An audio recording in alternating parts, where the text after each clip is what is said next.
Hello, everybody. It's Jeff Eichen here. I'm going to read you from the Coyote versus Acme by Ian Fraser today.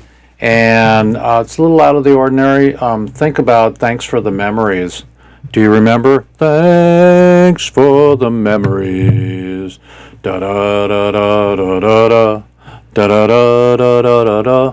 And by the way, I'm looking out my window. We still have some snow outside.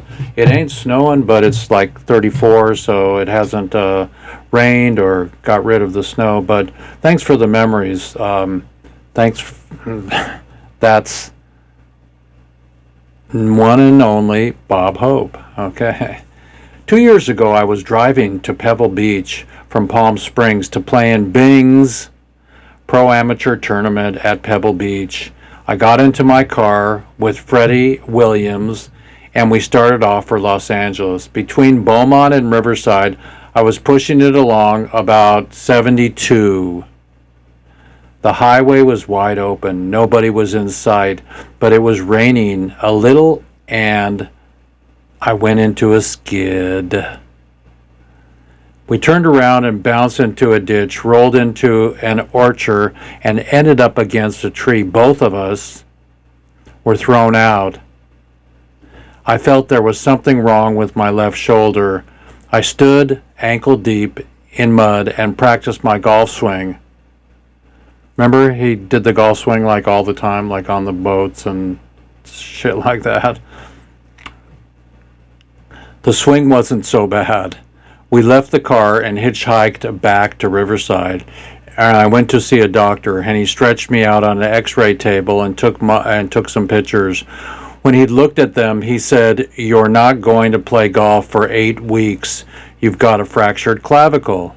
Following that layoff, I went back east, stopping off at Bob O. Link Golf Club in Chicago, where I'm a non-resident member, to have a crack at the course. I got together with a friend, Dick Snideman, Dick Gibson, and Hugh Davis, and we teed off. I had a 74 in 18 holes. It's one of my best scores. The payoff is that on 8 holes of 158 yards, I had a hole-in-one. And you might think that a busted clavicle is hard way to improve a score, but if you're willing to try it, it could work. It did for me. Have Tux will travel, Bob Hope. It's his own story, as told by Pete Martin, 1954, page 225 and 26. And then it says here, thanks for the memories. It was 1950 and I was making a movie, Fancy Pants, with Lucille Ball, Dick Gibson, and I had planned a play after day's shooting had been complete at Paramount. I had one scene left, which I was riding a horse. They were all close-up shots, so instead of a real horse, they used a prop horse, a mechanical gadget. The director wanted more action, so they loosened the straps on the horse and speeded up the action. I was flipped backwards and off the horse, head over, tea kettle. They carried me off in a stretcher, and as they put me into the car, I said, "Right to Lakeside, please." I wound up in Presbyterian Hospital for 8 weeks.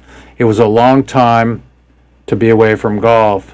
The next time I played, I was in Bob O'Link Men's Club in Chicago. The others in the group were Dick Gibson, Hugh Davis, and Dick Snideman. So we had started out on the back nine, so by the time we reached the 8th hole, which was our 17th, the bets were rolling.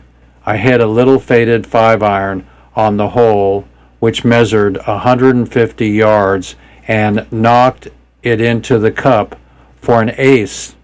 There's still a plaque on the tee commemorating that feat. I also shot a 74 that day, which wasn't bad for a refugee from the hospital. Bob Hope's Confessions of a Hooker, my lifelong affair with golf. Bob Hope told to Dwayne Netlin in 1985 on page 112. So everybody, that is my incredible edible today, and there's me. I'm in I'm in the Weeds Day room there, but that was the here, I'll show you the book here.